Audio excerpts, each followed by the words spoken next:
Hi everybody, कैसे हैं आप लोग। आई होप आप सभी लोग अच्छे होंगे, सेफ होंगे एंड मोस्ट इंपॉर्टेंटली रेगुलरली पढ़ाई भी कर रहे होंगे। This is Ruchika and welcome to my channel. So we are going to start today one short video of chapter 7 of micro economics, that is production function and returns to a factor. इससे पहले हम already 6 chapters का one short video completely revise कर चुके हैं। सारे ही chapters हमने revise कर लिए हैं। आज हम पढ़ेंगे चैप्टर नंबर 7, वो भी एक ही वीडियो में।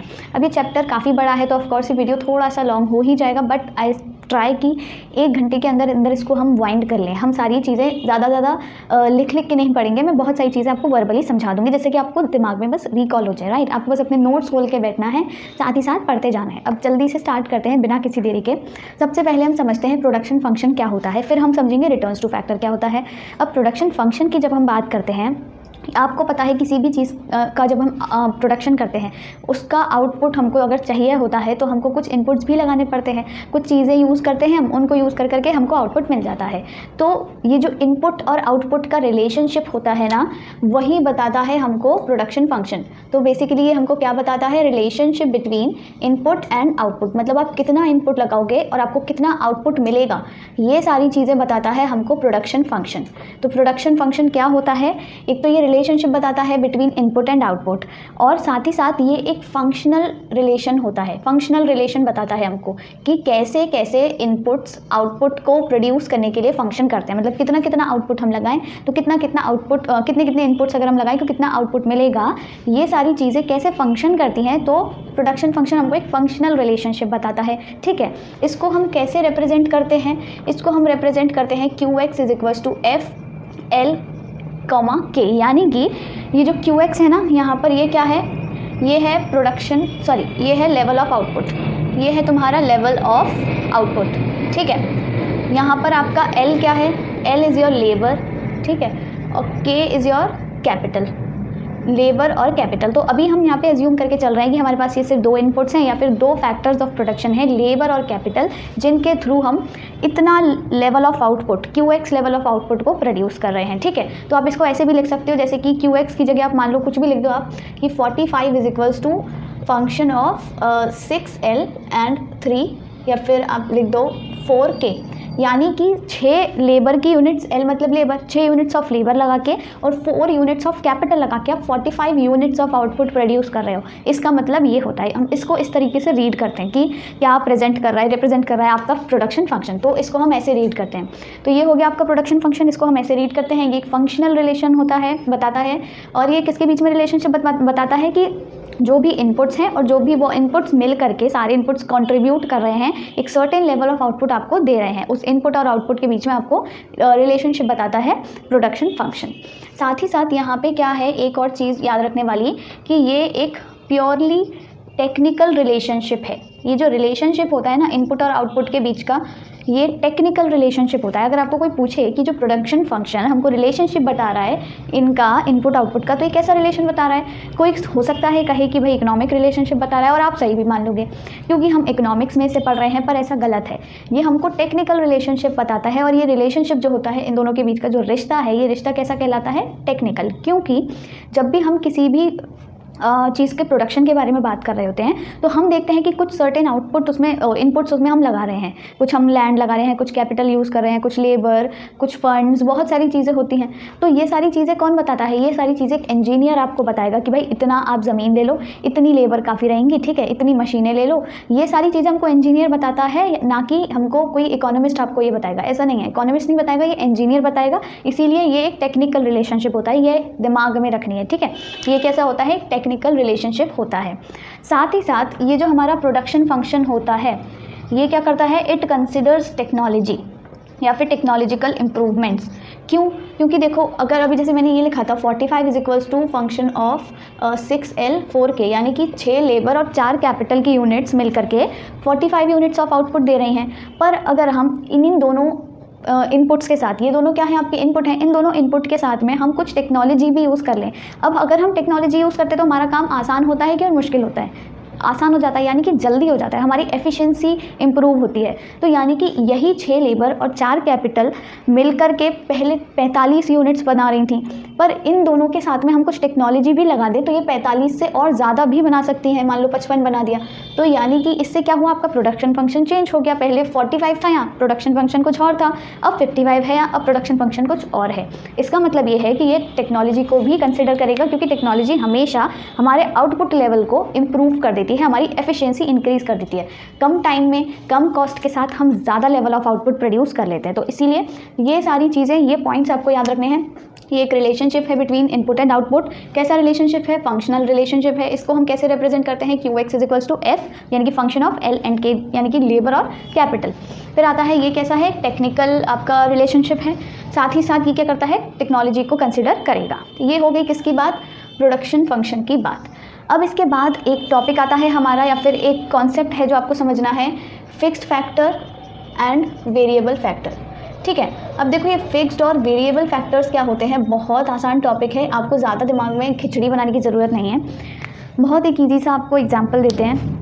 जैसे कि मान लो फिक्स फैक्टर क्या है, जैसे कि आपके पास मान लो मैं हूँ, कोई दुकानदार हूँ, मैंने क्या करना है, मैंने एक नई दुकान खोलनी है मिठाई की। मेरे पास कोई घर की मेरी दुकान है नहीं जिसमें मैं मिठाई खोल सकूँ, तो मैं क्या दुकान खोल सकूँ, तो मैं क्या करूँगी कि मैं एक दुकान किराए पे ले लूँगी। ठीक है, तो ये मैंने क्या किया, ये दुकान ले ली मैंने किराए पर। ये हो गई मेरी मिठाई की दुकान, यहाँ पर लिख देते हैं। ठीक है, ये है मेरी मिठाई की दुकान। अब ये जो मिठाई की दुकान है तो मैंने किराए पे ली है, तो ऑफ कोर्स इसका कुछ ना कुछ क्या जाएगा, रेंट भी जाएगा, हर महीने रेंट जाएगा। तो ये तो हूँ मैं, ठीक है, ये मैं हूँ इसकी दुकानदार, यहाँ पे बैठी हूँ गल्ले पे मस्त, और यहाँ पे क्या है, बहुत सारी मिठाइयाँ रखी हुई हैं ये प्लेट में। ठीक है, ये हो गई मिठाइयाँ। अब मिठाइयाँ बनाता कौन है, मैं तो गल्ले पे बैठी हुई हूँ, तो क्या होगा, वहाँ पे कुछ लेबर भी है जो मैंने हायर कर रखी है। ये 3-4 लेबर हैं। ठीक है, अब इन 3-4 लेबर को मैं क्या करती हूँ, सैलरी भी दूंगी। ये फ्री में काम करने नहीं आ रही है, मेरे रिश्तेदार नहीं है, ये फ्री में काम करेंगे नहीं, और रिश्तेदार होंगे तो भी नहीं करेंगे। तो ये क्या, इनको मैं कुछ क्या दूंगी, सैलरी दूंगी इनकी। और इस दुकान का मैं क्या भरूंगी, थोड़ा सा रेंट भरूंगी। ठीक है, और इस मिठाई को बनाने के लिए मान लो कुछ प्रोडक्ट्स भी तो चाहिए होंगे, मिठाई कहाँ से बनेगी, तो ये है मिठाई को बनाने का सामान, यानी कि आपका ये रॉ मटेरियल है। ठीक है, अब कहानी स्टार्ट यहाँ से होती है कि जब 1 महीना हो गया, मान लो 1 महीने में मैंने खूब सारी मिठाइयाँ बनाई हैं। ठीक है, हर दिन 30 दिन में, 30 दिन का महीना था, एक भी दिन दुकान बंद नहीं रही मेरी। 30 दिन अच्छा खासा प्रोडक्शन हुआ, चाहे कितने का भी हुआ हो। एक दिन मैंने 10 किलो बनाई, फिर किसी दिन मैंने 5 किलो बनाई, फिर किसी दिन मैंने 50 किलो मिठाई बना ली, किसी दिन मैंने सिर्फ 1 किलो मिठाई बनवा ली। ठीक है, तो हुआ क्या, उस पूरे महीने का मेरे को किराया देना है। ठीक है, किराया मेरे को देना पड़ेगा। अब क्या होगा, और साथ ही साथ में इन लोगों को मेरे को सैलरी भी देनी पड़ेगी, राइट। तो ये भी बात हो गई, मुझे इस रॉ मटेरियल का खर्चा भी देना पड़ेगा जो मैं मंगाती हूँ, ये भी बात हो गई।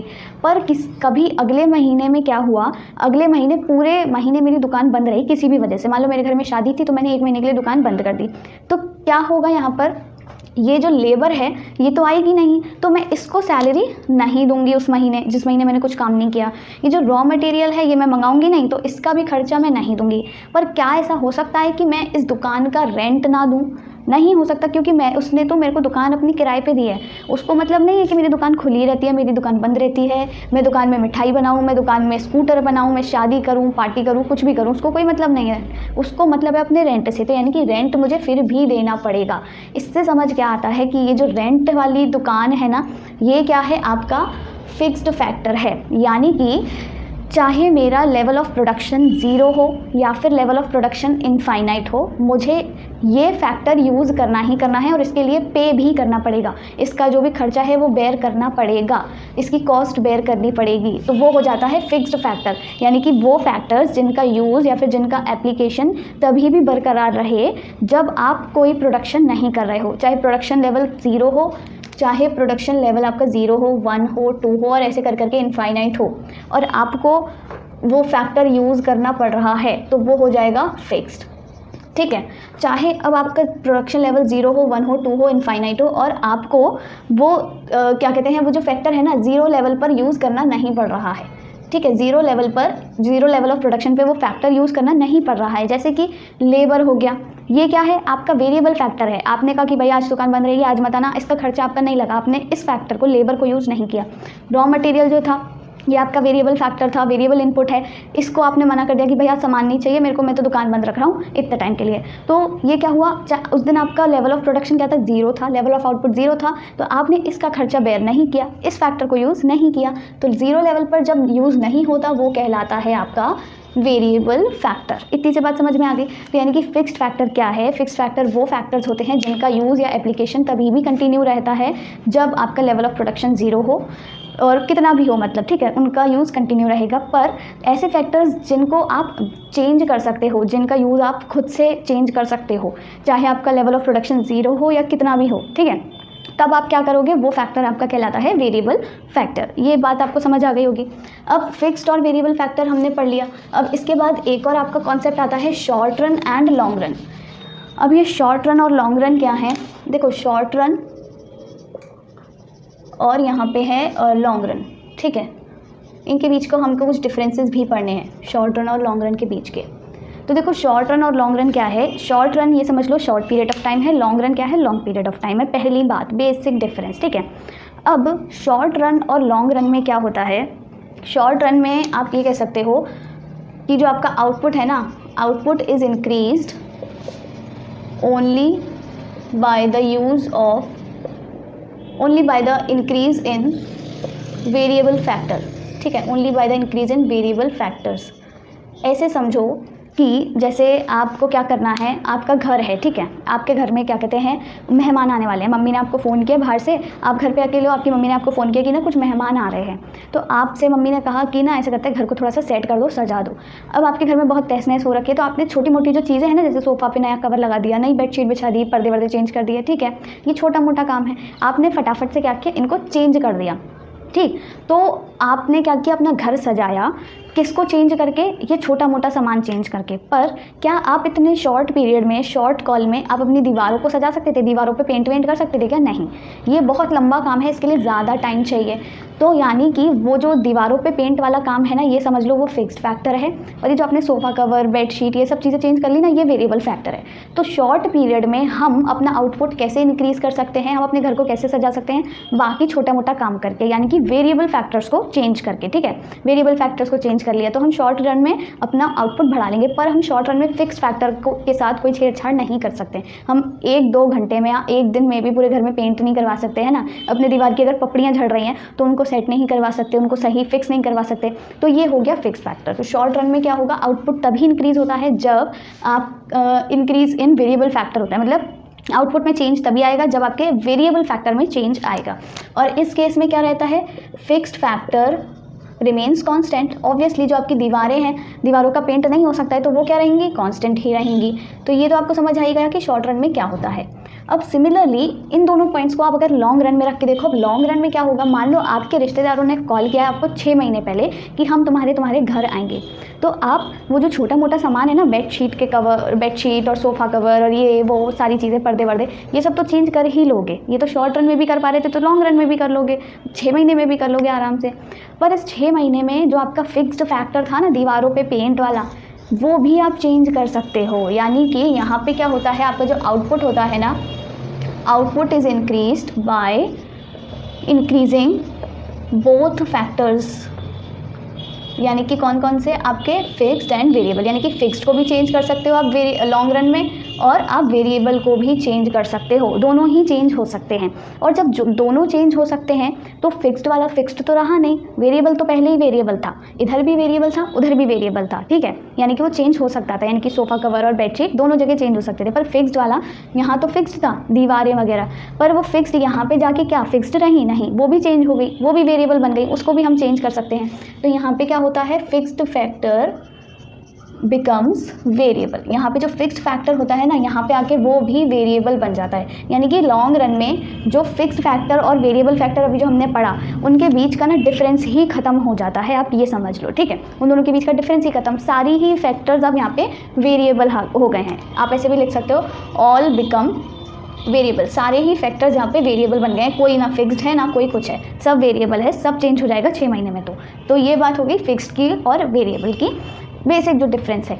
अब जब हम बात करते हैं शॉर्ट रन की जब हम बात करते हैं तो शॉर्ट रन में आप देखो, मैंने अभी क्या बताया कि यहाँ पे आउटपुट को सिर्फ आप वेरिएबल फैक्टर में चेंज ला के वो कर सकते हो, क्या कहते हैं, इंक्रीज़ कर सकते हो। तो यहाँ पे एक प्रोडक्शन फंक्शन में यहाँ पे लिखती हूँ 45 = 6L, 4K। इस पर मैंने लगा दिया है बार, ठीक है, फंक्शन ऑफ ये।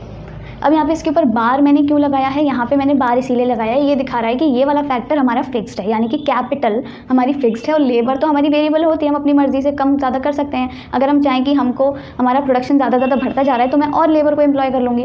तो ये हो गया आपका फैक्टर। अब मैंने क्या कहा कि सिर्फ वेरिएबल फैक्टर में चेंज ला के ही, इंक्रीज़ ला के ही आउटपुट में इंक्रीज़ आएगा, तो मैं इसको चेंज करूँगी, ये एज इट इज़ रहेगा। तो मैंने जब इसको चेंज किया तो ये हो गया, मैंने अब 6 की जगह 7 लेबर लगा ली और ये कैपिटल की यूनिट सेम रही एज इट इज़, तो हमारा आउटपुट चेंज हो गया।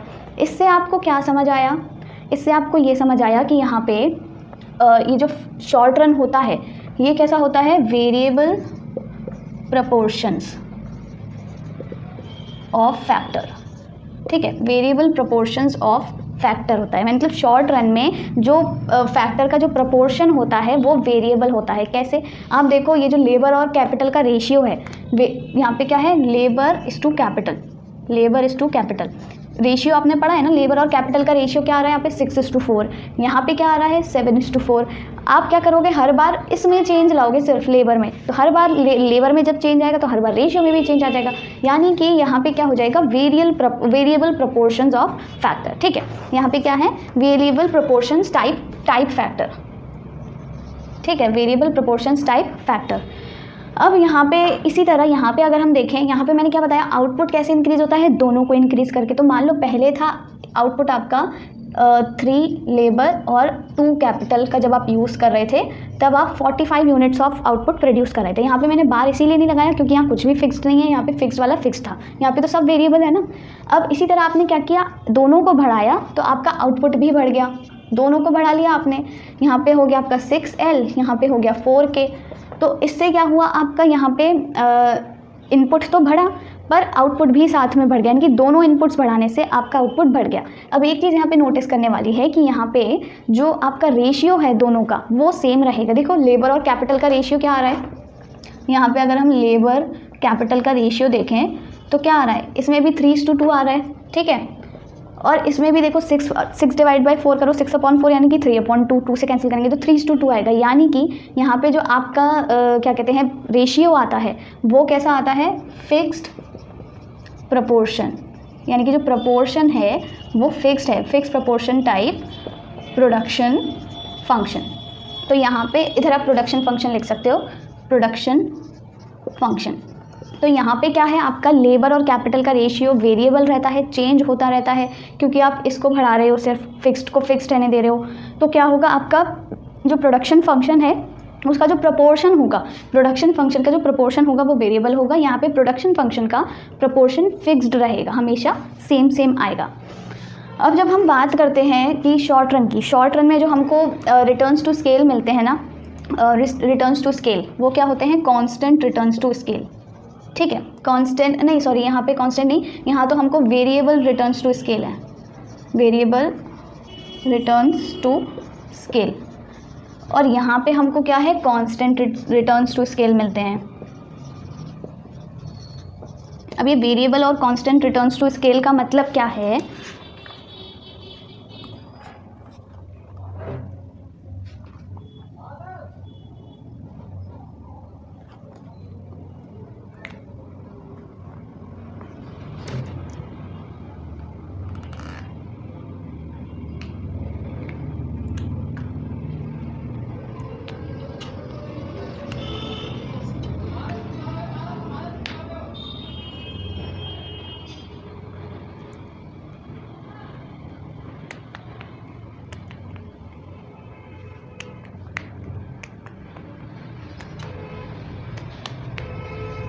यहाँ पे क्या होगा, वेरिएबल रिटर्न्स टू स्केल नहीं है, यहाँ पे स्केल ऑफ आउटपुट है, ठीक है, सॉरी, यहाँ पे क्या है, स्केल ऑफ आउटपुट। इधर जो क्या होता है, स्केल ऑफ आउटपुट होता है ना, वो आपका रहता है कांस्टेंट, किसमें, शॉर्ट रन में।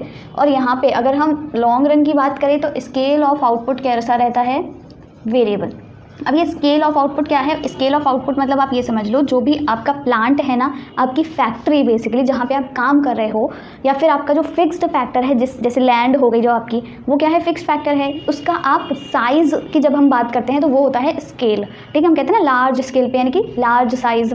तो क्या है यहाँ पे स्केल ऑफ आउटपुट कांस्टेंट रहेगा, क्योंकि शॉर्ट रन में देखो आप अपनी, अगर मान लो इतनी ज़मीन पर काम कर रहे हो, आपको अपना प्रोडक्शन बढ़ाना है, तो आप शॉर्ट रन में तुरंत की तुरंत दूसरी ज़मीन नहीं खरीद सकते, अपने लैंड का साइज़ नहीं बढ़ा सकते, ठीक है। तो यहाँ पे स्केल ऑफ आउटपुट कांस्टेंट रहेगा। पर जब हम बात करते हैं लॉन्ग रन की, लॉन्ग रन में स्केल ऑफ आउटपुट वेरिएबल हो जाएगा। आपके पास 6 महीने हैं, 1 साल है, यानी कि लॉन्ग पीरियड ऑफ टाइम है। तो आप क्या करोगे, अपना जो प्रोडक्शन का वो इसका स्केल है आउटपुट का, यानी कि जैसे आपकी लैंड है उसका साइज़ आप बढ़ा सकते हो, आप और लैंड खरीद सकते हो, या फिर जो भी आपका प्लांट का साइज़ है वो आप बढ़ा सकते हो। तो ये क्या होता है, यहाँ पे स्केल ऑफ आउटपुट वेरिएबल होता है। स्केल मतलब साइज़, याद रख लो, साइज़ चेंज हो सकता है तो वो वेरिएबल है, कब चेंज होगा? लॉन्ग रन में, और चेंज कब नहीं हो सकता? शॉर्ट रन में, तो इसीलिए कॉन्स्टेंट रहता है, राइट।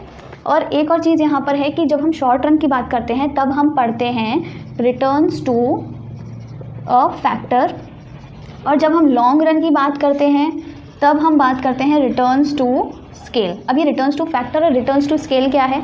क्योंकि यहाँ पे शॉर्ट रन में जो हमारा आउटपुट बढ़ाया जा सकता है या चेंज किया जा सकता है, वो कैसे किया जा सकता है?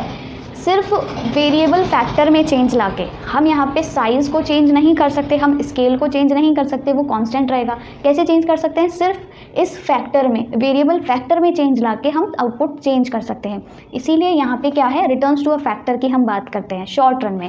पर यहाँ पे हम किसकी बात करते हैं? रिटर्न्स टू स्केल की, क्योंकि यहाँ पे फैक्टर्स तो चेंज हो ही सकते हैं, उसको छोड़ो, पर यहाँ पे स्केल भी चेंज हो सकता है, साइज़ भी चेंज हो सकता है। वो था ना अभी मैंने, scale of output is variable, यानी कि चेंज हो सकता है स्केल। तो इसीलिए यहाँ पे हम रिटर्न्स टू स्केल की बात करते हैं। ये आपको बेसिक डिफरेंसेस हैं जो याद रखते हैं। एक और चीज़, ये जो मैंने अभी बताया कि यहाँ पे आपका वेरिएबल प्रोपोर्शन टाइप फैक्टर, यानी कि जो आपका फैक्टर रेशियो है लेबर इज टू कैपिटल का, वो वेरिएबल होता है, चेंज होता रहता है। तो इसका अगर आप ग्राफ बनाना चाहो तो आप कैसे बनाओगे?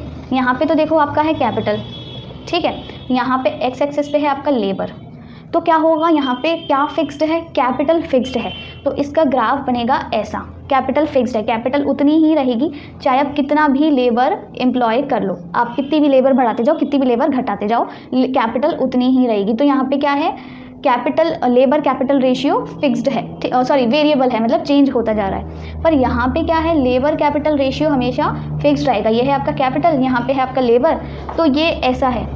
और लेबर और कैपिटल हमेशा सेम अमाउंट में भरते हैं, मतलब सेम एक्चुअली रेशियो में, अमाउंट में नहीं, सेम रेशियो में भरते हैं। रेशियो सेम फिक्स्ड रहता है, 3:2, 3:2, 3:2। ये 3 और 2 था, यहाँ पे 6 और 4 हो गया। इसके बाद ये हो जाएगा आपका क्या कहते हैं 12 और 8, ऐसे करके बढ़ता जाएगा। तो इसका ग्राफ ऐसा बनेगा, जितनी अमाउंट में लेबर बढ़ रही है उतनी ही कैपिटल बढ़ रही है, दोनों मिलके आउटपुट इंक्रीज कर रहे हैं। ये दोनों में ग्राफ भी होता है, आप चाहो तो इसका स्क्रीनशॉट भी ले सकते हो, ठीक है। इसी के साथ हमने ख़त्म कर लिया हमारा एक पूरा टॉपिक जो कि है प्रोडक्शन फंक्शन। अब हम मूव करते हैं हमारे नेक्स्ट टॉपिक पर। अब हम एक एक करके समझेंगे कि टोटल प्रोडक्ट, मार्जिनल प्रोडक्ट और एवरेज प्रोडक्ट क्या क्या होता है। ये तीनों ही चीज़ें बहुत इंपॉर्टेंट हैं, बहुत इंपॉर्टेंट टर्म्स हैं इस पूरे चैप्टर के और पूरी इकोनॉमिक्स के लिए, ठीक है। तो देखो टोटल प्रोडक्ट क्या होता है, तीनों ही चीज़ें वैसे बहुत सिंपल हैं। जब हम बात करते हैं टोटल प्रोडक्ट की, तो टोटल प्रोडक्ट क्या है कि आपका जो वेरिएबल फैक्टर है और आपका जो फिक्स फैक्टर है, दोनों ने मिलकर कितना कितना काम किया है और सबको मिला करके कितना आउटपुट प्रोड्यूस करके दिया है, वो हो जाएगा आपका क्या, टोटल प्रोडक्ट। तो टोटल प्रोडक्ट क्या है, total output that is produced by all the units of fix factor and variable factor. Variable factor जैसे कि आपका जो भी लेबर है, और फिक्स फैक्टर यानी कि जो भी आपका लैंड है, ये हो जाता है आपका टोटल प्रोडक्ट, जिसको हम शॉर्ट में लिख देते हैं टीपी, ठीक है, टीपी, राइट। अब नेक्स्ट आता है आपका मार्जिनल प्रोडक्ट। मार्जिनल प्रोडक्ट क्या है कि जैसे मान लो हमने क्या कर रखा है, पहले हमने ये तो हो गया टोटल प्रोडक्ट, ये है मार्जिनल प्रोडक्ट। मान लो पहले हमने 6 यूनिट्स ऑफ लेबर लगा रखी हैं, ठीक है। यहाँ पे हम लिख देते हैं, पहले तो लैंड मान लेते हैं, लैंड है हमारी 1, और पहले फिर हमने उस पर कितनी लेबर लगा रखी है आपकी, ये है लेबर, उस पर हमने लेबर लगा रखी है 6 यूनिट्स, ठीक है। अब क्या हुआ, ये दोनों मिल करके हमको कितना आउटपुट दे रहे हैं, हमको 40 यूनिट्स ऑफ आउटपुट दे रहे हैं। अब क्या हुआ, लैंड तो फिक्स रहेगी क्योंकि लैंड हमारा फिक्स फैक्टर है, हम बढ़ा क्या सकते हैं, सिर्फ और सिर्फ लेबर, ऑब्वियसली। तो क्या होगा, लेबर हमको अब मिल करके क्या, एक लैंड और उस पर 8 लेबर मिल करके या फिर 7 लेबर मिल करके क्या कर रहे हैं, 43 यूनिट्स ऑफ आउटपुट प्रोड्यूस कर रहे हैं। तो क्या हुआ, जब हमने एक एडिशनल वेरिएबल फैक्टर लगाया, लेबर यानी कि वेरिएबल फैक्टर, तो एडिशनल वेरिएबल फैक्टर लगाने से आपको कितना एक्स्ट्रा आउटपुट जो मिलता है, एक्स्ट्रा यूनिट्स या फिर एक्स्ट्रा आउटपुट जो मिलता है, वही आपका कहलाता है मार्जिनल प्रोडक्ट। तो कितना एक्स्ट्रा आउटपुट मिला आपको, एक एक्स्ट्रा लेबर लगाने से कितना हुआ, ये +3, यानी कि इस केस में मार्जिनल प्रोडक्ट आपका +3 होगा। तो मार्जिनल प्रोडक्ट क्या है कि output produced by additional labour या फिर एडिशनल वेरिएबल फैक्टर, जो भी एडिशनल वेरिएबल फैक्टर है उसने आपको जो भी आउटपुट प्रोड्यूस करके दिया है वो कहलाएगा आपका मार्जिनल प्रोडक्ट। अब हम बात करते हैं एवरेज प्रोडक्ट की, ठीक है। एवरेज प्रोडक्ट क्या है, एवरेज प्रोडक्ट होता है आउटपुट पर यूनिट लेबर, ठीक है, पर यूनिट लेबर। यानी कि जैसे 6 लेबर मिलकर के, 6 लेबर टोटल मिल करके क्या कर रही हैं, 120 यूनिट्स बना रही हैं, आपको गिवन है। तो एवरेज आप निकाल सकते हो, ऑन एन एवरेज हर किसी ने कितनी यूनिट्स प्रोड्यूस करी होंगी। तो एक लेबर, अगर एक लेबर का हम मतलब निकालें एवरेज, तो हम क्या कर देंगे, 120 को 6 से डिवाइड कर दिया, तो एक लेबर ने ऑन एन एवरेज 120 यूनिट्स बनाई हैं। ये हो जाता है मतलब पर हेड, पर लेबर कितना आउटपुट प्रोड्यूस किया गया, क्योंकि लैंड तो फिक्स ही रहेगी। तो हमें गिनना किसका टोटल किसका हमको प्रोडक्ट यानी कि आउटपुट गिनना पड़ेगा, हमको सिर्फ लेबर का यानी कि वेरिएबल फैक्टर का। तो ये हो जाएगा आपका एवरेज प्रोडक्ट। अब इनके कुछ फॉर्मूलाज भी होते हैं। टीपी तो क्या है, देखो जितना आपको दिया हुआ है कि हर एक यूनिट ने, हर एक वेरिएबल फैक्टर की यूनिट ने इतना इतना टोटल प्रोडक्ट बना के दिया है, तो वो आपका सबको ऐड कर दो, वो टोटल प्रोडक्ट हो जाएगा। मार्जिनल प्रोडक्ट की जब हम बात करते हैं, मार्जिनल प्रोडक्ट होता है TPN, सॉरी हाँ, TPN माइनस 1, ठीक है, TPN-1। यानी कि यहाँ पे देखो हमने क्या किया, हमको एक एक्स्ट्रा यूनिट का जो निकालना था आउटपुट, हमने क्या किया, इस वाले में से पहले वाला माइनस कर दिया ना, तो हमको 7 यूनिट्स का मतलब 7 लेबर का जो टोटल प्रोडक्ट है उसमें से उससे पहली वाली के टोटल प्रोडक्ट को माइनस करना है। तो ये हमने कर दिया MP का फॉर्मूला। अब ऐसे ही हम क्या कर सकते हैं, TP का भी हम फॉर्मूला बता सकते हैं, वो होता है सिग्मा MP। यानी कि जितना भी आपका मार्जिनल प्रोडक्ट है उनको आप ऐड कर दोगे तो आपका टोटल प्रोडक्ट आ जाएगा। और साथ ही साथ आप एवरेज प्रोडक्ट का भी बता सकते हो, ये क्या हो गया, TP/N। या हमने क्या किया था, TP को, ये टोटल प्रोडक्ट जो था उसको N से डिवाइड कर दिया था। N यहाँ पर क्या है, N is your variable factor, ठीक है। तो सिंपली ये 3 फॉर्मूलाज हैं जो इस पूरे चैप्टर में आपको याद रखने हैं। इन्हीं तीनों के थ्रू आपके सारे न्यूमेरिकल्स भी सॉल्व हो जाएंगे। तो ये होता है टोटल प्रोडक्ट, एवरेज प्रोडक्ट और मार्जिनल प्रोडक्ट, ठीक है।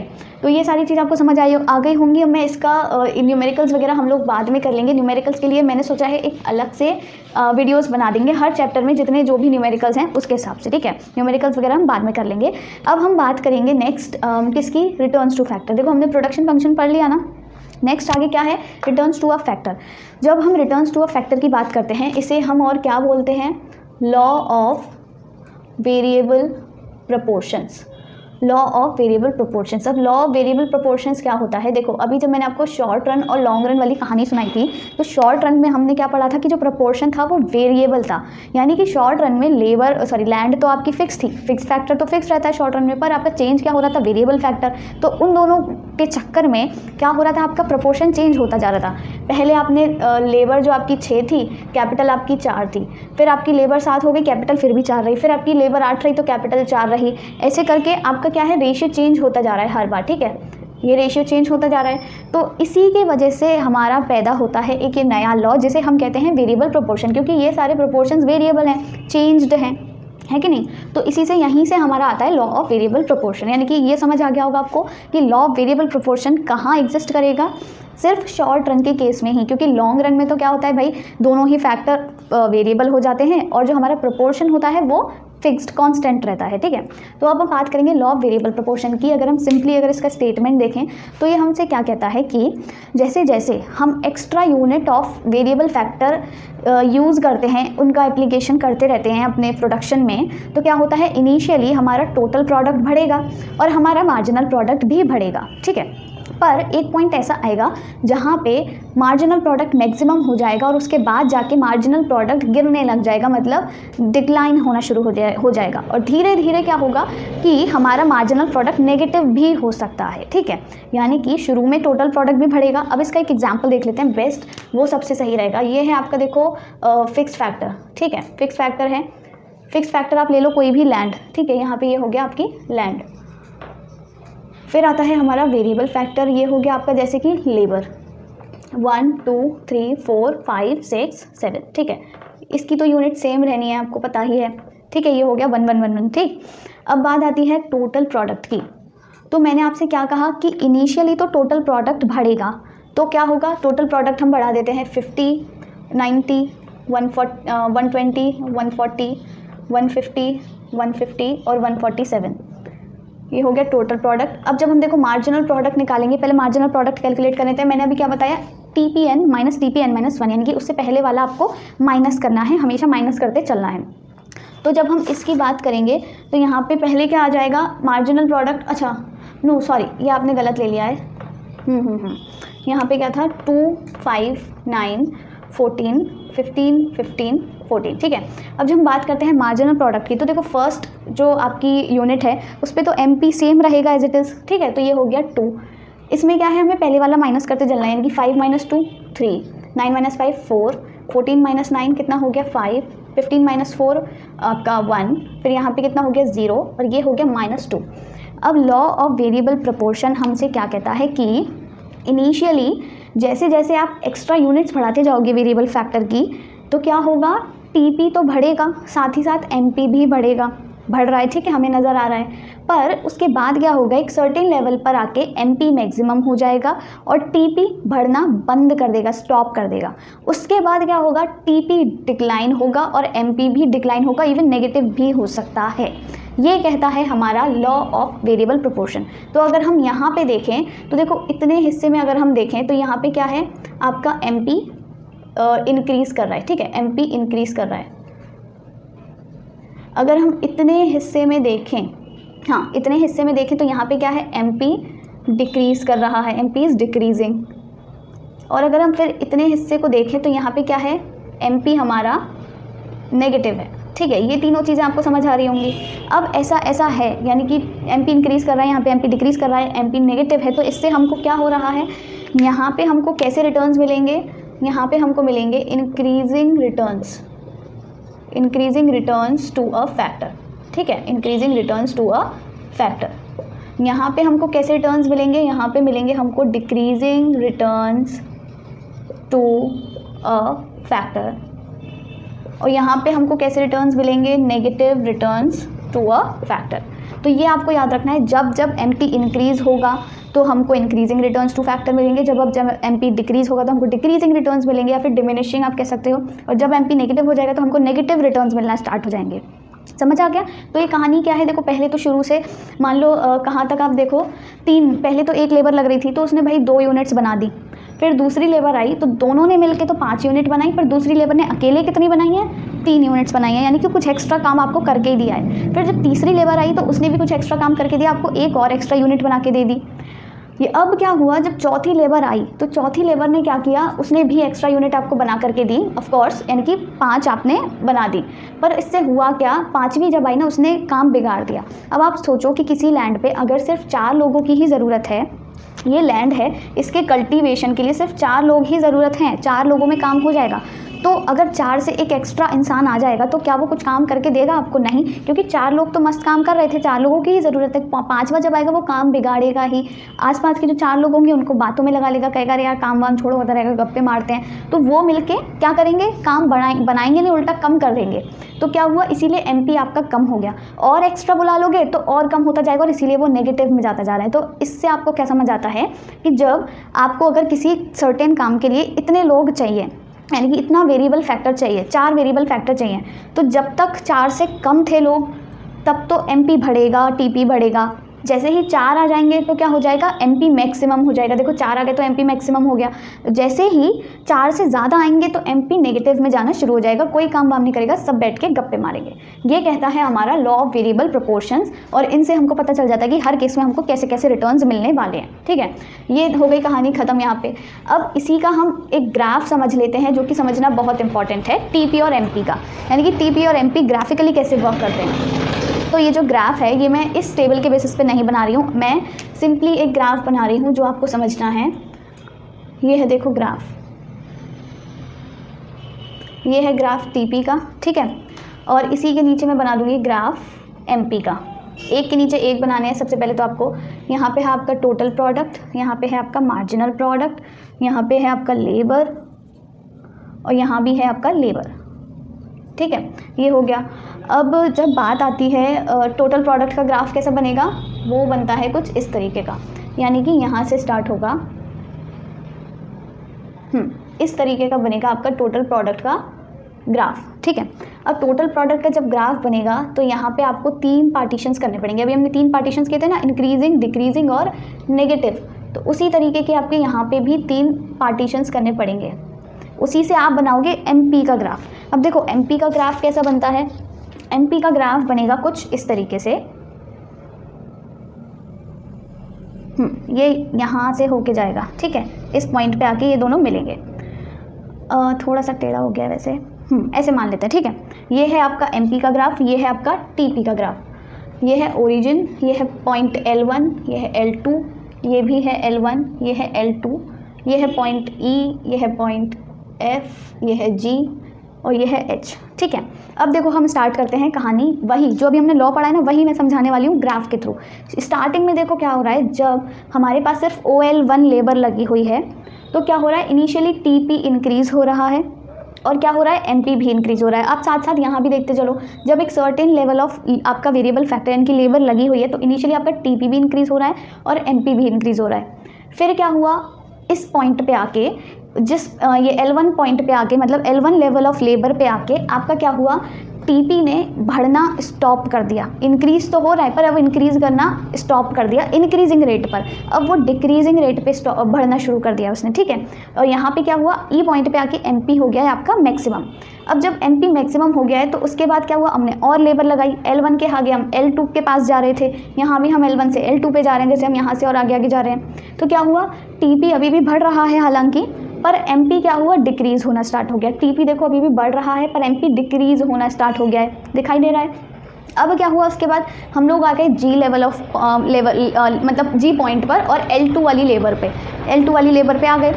ऐसे बढ़ के जब हम आए तो हमने देखा हम कौन सी लेबर पे आ गए, 6th पे, यानी कि जहाँ पर हमारा एमपी हो गया है 0, एमपी हो जाएगा 0, यानी कि कोई कुछ काम नहीं करेगा, कोई मार्जिनल प्रोडक्ट निकल के नहीं आ रहा है, और यहाँ पर टीपी हो गया है मैक्सिमम। तो ये वाला जो पॉइंट था यहाँ पे टीपी मैक्सिमम है और यहाँ पे आपका एमपी मैक्सिमम है। ठीक है, इस पॉइंट पे आपका एमपी 0 है और यहाँ पे ये सारी चीज़ें ऐसे ही हैं। अब इसके बाद क्या होगा, टीपी भी डिक्लाइन करना शुरू होगा, यानी कि देखो नीचे कम होता जा रहा है, और एमपी तो भैया नेगेटिव ही हो गया, ये देखो एमपी नेगेटिव हो गया। तो ये सारी चीज़ें आपको अपने वर्ड्स में लिखनी है कि मतलब स्टार्टिंग में ये होता है, OL1 लेबर लगाया तो OF तक तो आपने देखा टीपी इंक्रीज़ हुआ और इतने तक मतलब E तक आपका एमपी भी इंक्रीज़ हुआ। ऐसे ऐसे करके आपको सारी ही चीज़ें अपनी लैंग्वेज में लिखनी है, सिर्फ अपनी लैंग्वेज में। तो ये आपको सारी ही चीज़ें याद रखनी पड़ेंगी, टीपी और एमपी का रिलेशनशिप क्या होता है। ठीक है, और ये सारे ग्राफ्स के अकॉर्डिंग आपको सारी एक टेबल याद कर लो, बस एक इतना सा ये चीज़ याद रखनी है आपको, उसके अलावा आपको कुछ भी एक्स्ट्रा याद नहीं रखना है, आपको सारी चीज़ें खुद से याद रहेंगी। ठीक है, तो अब हम बात करेंगे कि ये जो आपके अभी हमने पढ़े कि diminishing returns to factor, increasing returns to factor हमें क्यों मिलते हैं, तो इसके कॉजेज़ क्या क्या हैं। तो देखो पहले तो ये जान लो कि इस केस से इस यहाँ तक हमको इंक्रीजिंग रिटर्न्स मिल रहे हैं। ठीक है, इंक्रीज़ हो रहा है टीपी और एमपी भी इंक्रीज़ हो रहा है। यहाँ से यहाँ तक हमको डिक्रीजिंग रिटर्न्स मिल रहे हैं, फिर डिमिनिशिंग रिटर्न्स क्योंकि एमपी डिक्रीज़ हो रहा है, और यहाँ से यहाँ तक हमको नेगेटिव रिटर्न्स मिलेंगे क्योंकि एमपी नेगेटिव चला गया। अब इसके कॉजेज़ क्या क्या हैं, तो अगर हम इंक्रीजिंग रिटर्न्स की बात करें, इंक्रीजिंग रिटर्न्स के देखो क्या क्या कॉजेज़ हो सकते हैं। इंक्रीजिंग रिटर्न्स के कॉजेज़ हैं, एक तो देखो बेटर कोऑर्डिनेशन है, ठीक है, जितने भी, क्योंकि इंक्रीजिंग रिटर्न्स कब तक मिलेंगे, जब तक हमारे पास क्या है, लेबर कम है और हमको ज़्यादा की ज़रूरत है। इस लैंड को कल्टीवेट करने के लिए हमको 4 लोग चाहिए थे, पर 4 से कम हैं। तो जब तक कम लोग रहेंगे वो क्या करेंगे, आराम से कोऑर्डिनेट करके काम करते रहेंगे। ये तो हो गया पहला कॉज, यानी कि बेटर कोऑर्डिनेशन। दूसरा क्या है, डिवीजन ऑफ लेबर, यानी कि वो सब मिल बांट के अच्छे से काम करेंगे और इससे क्या होगा, उनकी एफिशिएंसी इंक्रीज़ होगी। ठीक है, एफिशिएंसी इंक्रीज़ होगी।